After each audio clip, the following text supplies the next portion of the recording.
che patto è Eibenstammens che to papa pe proposito ecto seco. I palca ut asto pos papa che porent seco. I pasco potatepo che mertod medurin vramen. I apato copota per posto vramen. I pati crosto pudi abrabe indust exissus. Patasto. Poi cotope cap multe te potato to porchitata seco pul catara vusta post exissus.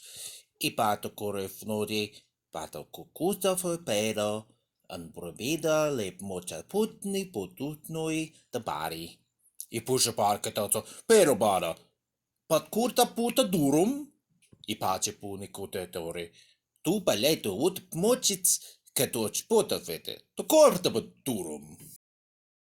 Hito e bote vlorat.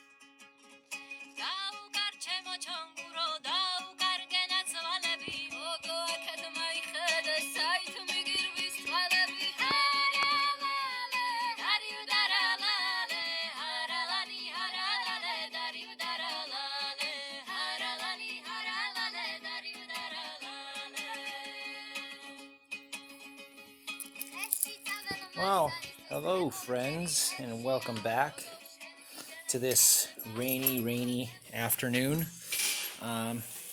Got the day off, and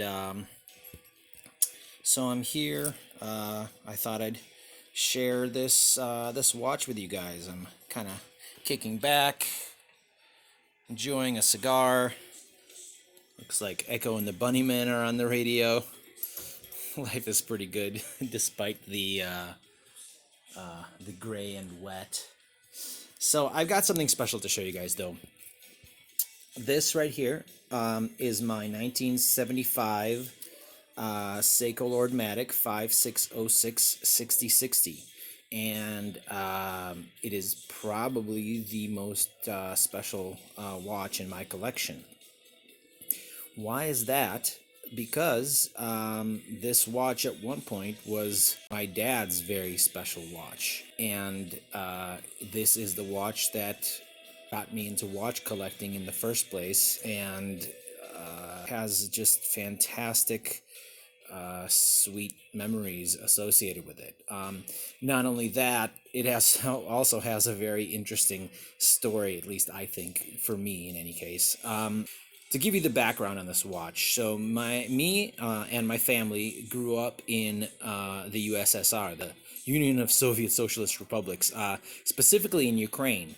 And back in the 1970s, my dad and his friends were very much into watches. They would swap them around, get different ones, but the local stuff, the Vostoks and the Palyots and all those watches that were made in the USSR that we now know are very high quality watches, those were not particularly popular.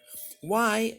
Because everyone wanted to set themselves apart. Everyone wanted something unique, and to get something unique, the best way to do it was to get something foreign. Now, I don't know the popularity of the Swiss watches in the USSR. If someone is familiar with this element, please do let me know in the comments or what have you. But I do know for a fact that Japanese watches were in fact very popular in the USSR. Orient, Citizen, and Seiko all were held in high regard. And in fact, I remember some of my dad's friends having those large calendar Orients with all the different numbers on them and calculations. My dad made it a mission to get himself a Japanese watch. Now, he had a friend who worked in a commission shop, basically kind of like a pawn shop, except for you don't expect to get your item back. You just have them sell it for you, and then they take a commission off of the final sale. So he had this friend in this commission shop, and he asked her to keep a lookout for a Japanese watch. Well, 3 or 4 months later, she reached out to him, and apparently a gentleman who was some sort of professional athlete who had been traveling in the United Arab Emirates picked up a brand new Seiko. This was sometime around 1978. So he went straight down and took a look at the watch, and he had been saving money up, and in fact, it was about 2 or 3 months amount of, I believe, his salary that he spent on this watch. So back then, this was a really big deal, and this is the watch he picked up. This is a 1975 Seiko 5606 6060 Lord Matic. You can see here by the serial date that it's made in July of 1975.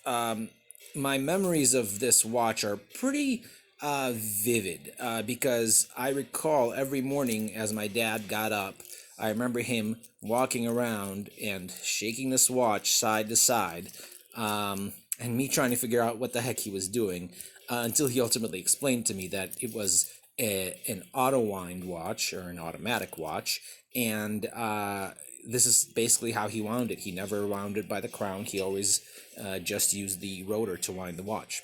Shortly after his 50th birthday, when my mom got him his Rolex, he gave this to me, and I wore it just about every day for quite a while.